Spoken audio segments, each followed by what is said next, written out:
let's just jump right into this idea of finding your writing style, and then once you've found it, kind of knowing what to do with it and knowing how to improve it, right? The first thing to do, like before you even start writing, is find your anchor. This anchor can be an idea, it can be an emotion, it can be an actual song, just something that makes you feel like aggressively alive, like you just like it's a feeling that you can't shake no matter what. And this should be something that you can access no matter what, right?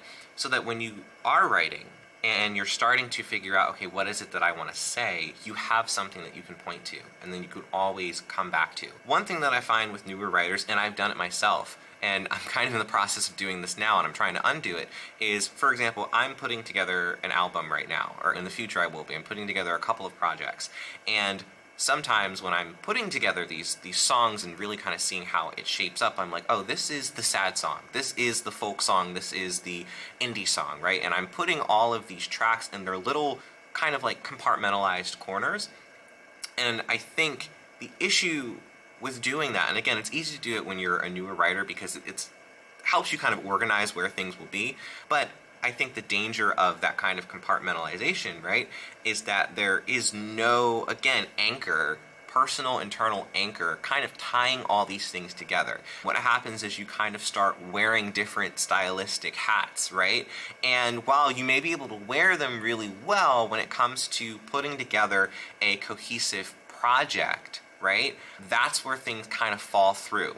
So if we want to like take this analogy, take this concept and apply it to like prose, for example. So if you're writing a short story or a novel, I think this is where a lot of tonal inconsistencies come into play, right? Because there might be parts of the story that are a little bit lighter, parts are a little bit darker. Within one scene, you might have a really dramatic moment that's undercut by comedy that kind of comes in at the wrong time, or vice versa. And so it's one of those things where, again, if you don't have the anchor, that's when things kind of come off as disorganized and amateurish, right? Let me give an example of an album or of an artist that I think has an incredibly good anchor. And yes, I'm going to be biased because this is my favorite artist, but most of you have probably at this point heard of Beach House. They're really, really popular. They weren't always, they recently kind of blew up, but one of the things that is the anchor in their music, it doesn't matter what style they work in, because they've done a lot of different projects at this point with a lot of different styles. There's always this like ethereal, otherworldly nature to what they do, and they could create that energy with 2 instruments, with just Victoria Legrand, the vocalist, singing. They could create it with a choir, an orchestra, tons of synths, tons of guitar. They've done all of it, right? But it still comes down to this kind of ethereal, otherworldly nature in the songwriting. I could give another example. Tyler, the Creator. He's done so many different styles at this point, but the one thing I can say about all of them is that he's unapologetically himself. I think finding your writing style starts with defining what that anchor is, and that kind of leans more into kind of just like, again, why am I doing this in the first place? Once you have that anchor, then I think it's time to kind of start weaving in some of the influences and some of the maybe different stylistic hats that you want to try on, right? So for example, I love Buck Meek. He's a folk singer. He's actually also the guitarist of Big Thief, right? Now, when I am thinking of, okay, well, I really admire the sound that he's creating, right? For me, my main inspiration for all of these different things that I'm doing, right, is self-expression, and specifically from an emotional standpoint. So everything that I write about is going to be about me, for the most part. So now when I am constructing a folk song, I'm not singing about someone else. If I'm bringing up imagery or I'm bringing up different elements of the songwriting, it's not to create some larger story or narrative. I'm singing about directly what's on my mind. So that immediately kind of shifts how you would approach it, right? And then, for example, if I wanted to take that same philosophy and apply it to rap, which I'm going to do, the same thing stands, so that once I have a couple of different projects out, everyone will be able to see, no matter what the project is, this is the common denominator, right?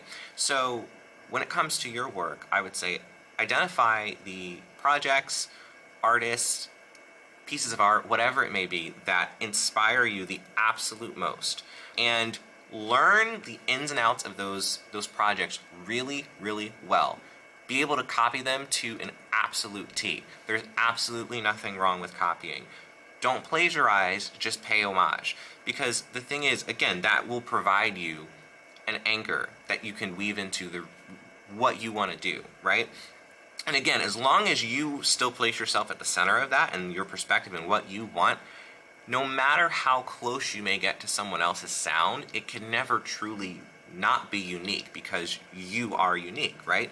And so that's kind of the way to kind of circumvent that concern, because it's another one that young writers and young artists have very frequently, and of course it's one that I've experienced as well and I'm still experiencing, is I'm like, okay, well, I don't want to sound derivative. I don't want to sound like I am just making a song in somebody else's sandbox and they've already built a really great sandcastle. I don't want to reinvent the wheel. Like they already did that.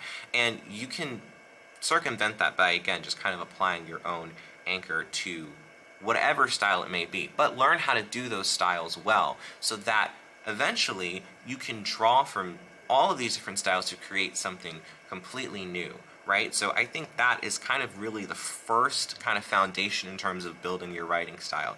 Once you've kind of identified why you want to write and what writers and what artists kind of inspire you the most, then just write nonstop. It doesn't matter if anyone else sees it. It doesn't matter if it's bad. Like, and you've probably heard this before, because I mean, this is like, you're gonna find this on every single like writing blog, writing Instagram page, is like, keep writing, but it really is true.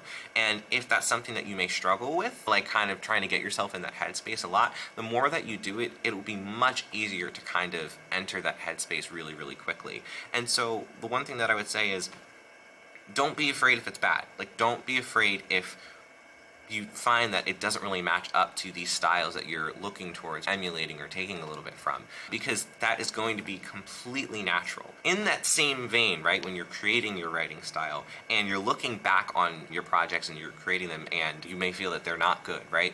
One of the biggest things, and I really should have led with this, but that's okay, When you're starting to develop your writing style and you know that what you're writing is bad, and you know what you're writing could be so much better, don't be hard on yourself about it.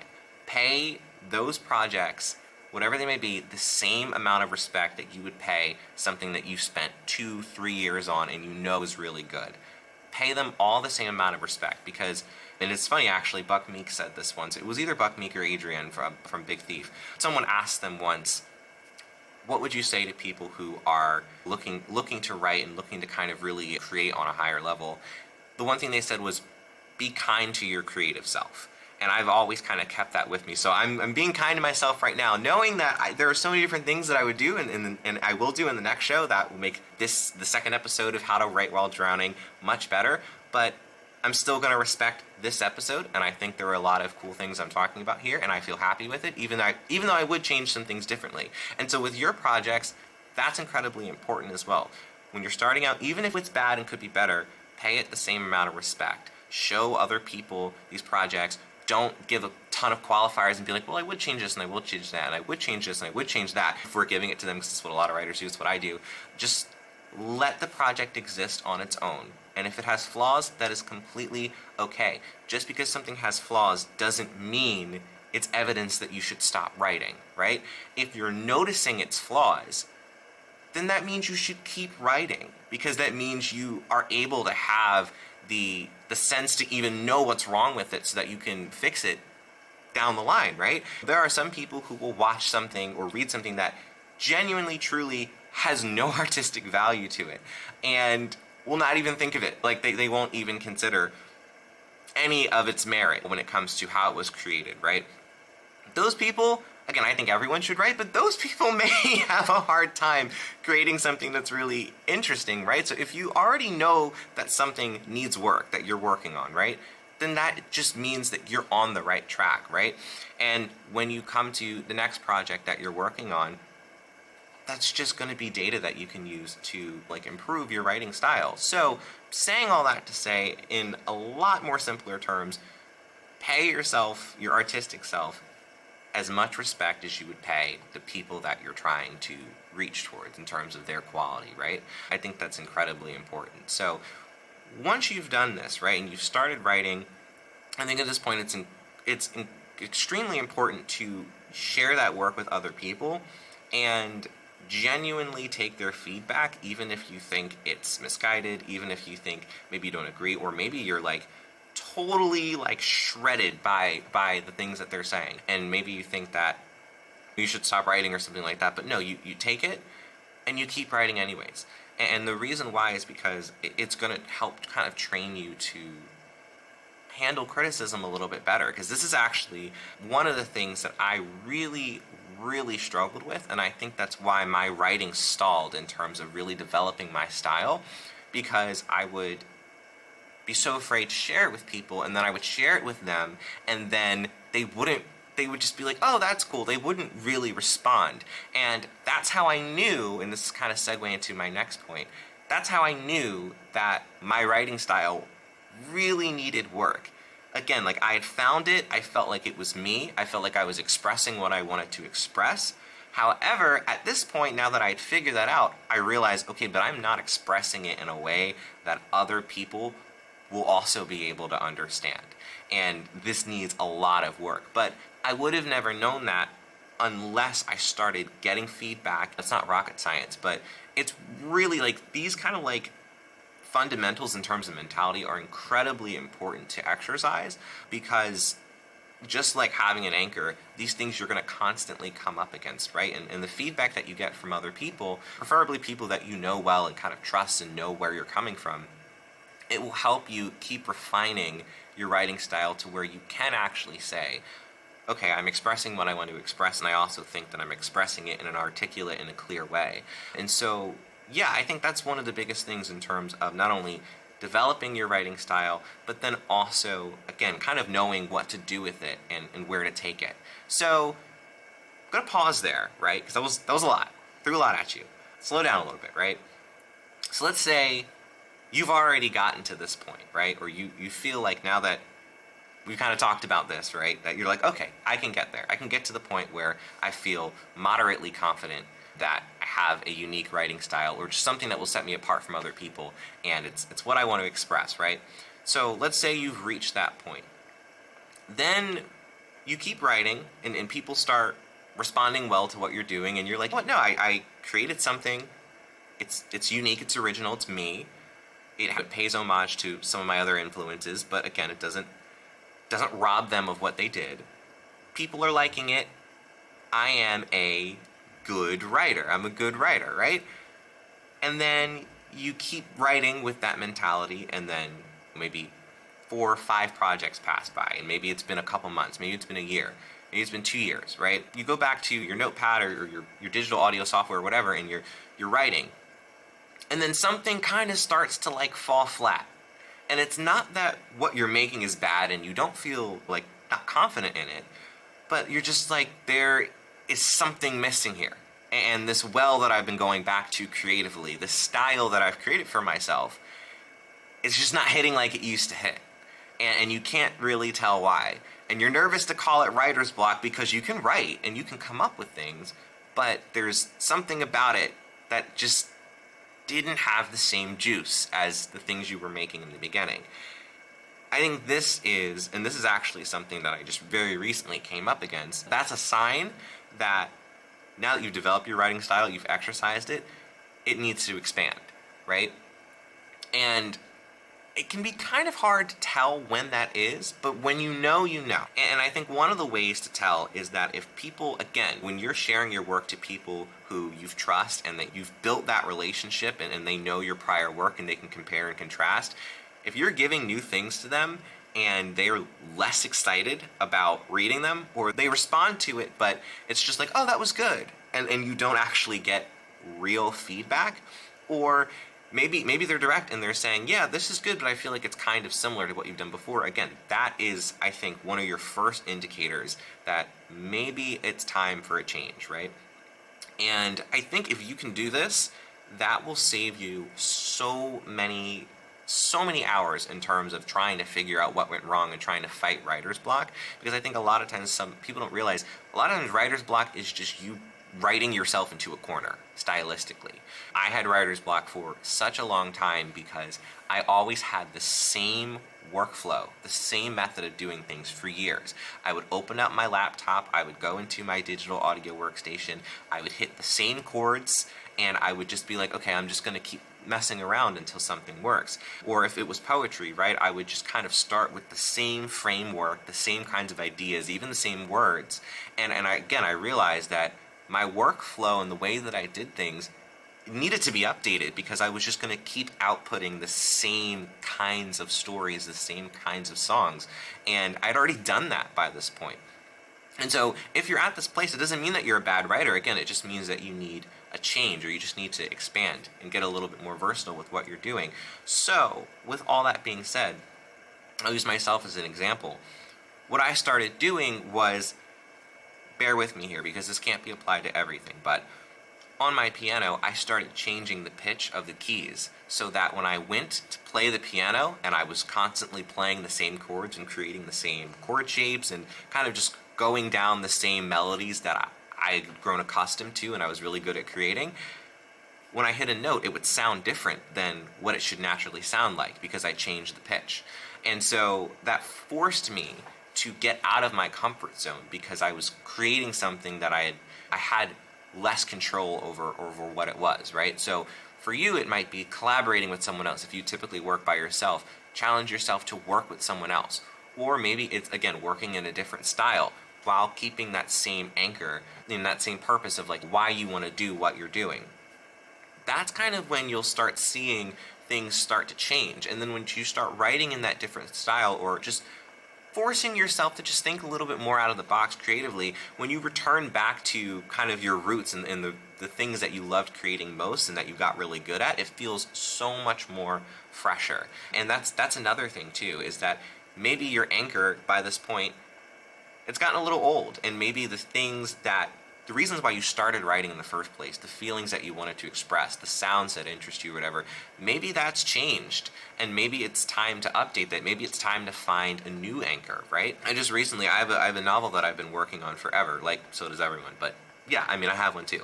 And for the longest time, I had constantly run up against the same wall. Every single time I tried to rewrite the story, it's been 6 years that I've had this thing. Every single time I tried to rewrite the story, again, I had found my writing style, and I felt confident into it. I showed people excerpts from it. Everyone loves it. Everyone's like, oh my gosh, it's a great idea, and all these different things. I'm like, oh, I'm a good writer, right? But I would always get to the same point in the story where something would just go flat, and it just wouldn't work. And I didn't know what that meant, right? It took me 5.5 years to realize that this pivotal part of the story that I had built up in my head for so long, I was like, this is a good twist, this is a good everything. I realized that when I had created that part of the story, and that part of the story had come from an anchor that I had, a theme that I wanted to talk about, I realized I'd spent all this time writing on autopilot, and I didn't actually care that much about the theme that I had cared about a couple years ago. Like, writers change, just like people change. Don't run away from that, right? There is 100% going to be times, and you may not even realize it until, you kind of investigate it a little bit more closely. The things that you used to write about and the styles you used to work in and that you've worked in for all this time, you may find that you've run out of road with that, and that you actually don't care about it as much as you thought you did. Like, it took me a week to kind of realize that this pivotal, massive part in the story was actually the reason why I kept running up across the same roadblock. And so it's just, for the longest time I was like, oh, well, this pivotal part has to stay here. This is a key part of my writing style and kind of like the things that I want to happen in this story. And I wrote myself into a corner, right? I became so attached to this specific vision of this story and this specific perception of myself as a writer and what I wanted to create that I couldn't see outside of that, right? I was so focused on the tree that I couldn't see the forest. And so once I finally realized that this part of the story needed to be taken out, everything else went so much more smoothly. And yes, I have not completed it, but that's okay. It's okay. What I'm saying is I know I have far more confidence in the overall structure of the story because I just had to change up a little bit. I had to really kind of realize I need a new anchor. So that is kind of two of the things that I want to kind of leave you with, it's kind of like a two-parter in terms of this idea of having an anchor. It's one, kind of figuring out, okay, what is my anchor? How do I develop it? How do I start exercising it? And then when do I know when I need to change my anchor, or at least get another anchor in there and start writing from a couple of different styles or a couple of different emotional standpoints, right? And one thing that I'll say, and some of you may already be thinking this, is I never have felt the need to change my anchor before. And I don't want to. This is the thing that I'm passionate about. I can list so many writers and so many musicians who they pick one thing, one style, and they commit to it, and they have become an expert in it, and they do it for 20 years, 30 years. That is 100%. If that works for you, if you find your anchor and that well just never runs dry, then go for it. 100% go for it. And then that, like, you're set, right? But I would say for most of us, we're going to reach a point where for some reason, what was hitting before is just not hitting anymore. And that doesn't mean that you're not a good writer. And I don't even, like, good writer, bad writer, like, that, that's so arbitrary, right? I think the best art comes from just inspiration, right, and consistency. And so, again, it doesn't mean that you should stop doing what you're doing or that it should sit in your journal necessarily. It just means that you need a little bit of a change, right? While still respecting the art that you created, even if it's redundant, even if it's derivative, just recognize, okay, I need to make a change. And that will kind of help you in terms of figuring out when do I need to change my anchor, and then how do I go about that. So, all that being said, lots of words, I'm going to leave it right here. Thank you guys so much for watching. Like I said, have that anchor, right? Figure out what that anchor is, and every single time that you're running up against, again, writing yourself into a corner, go back to, why am I doing what I'm doing? And if that why has changed, accept that. Don't get stuck in that past version of your artistic self. Just adapt with the times, adapt with yourself. It's like that one line off of Born Under Punches, by Talking Heads, where he's like, I'm catching up with myself. Catch up with yourself. There's nothing wrong with that. And it may be a little messy. That's okay. But yeah, thank you guys so much for watching. Enjoy the music, and I will see you next week. Have a good one.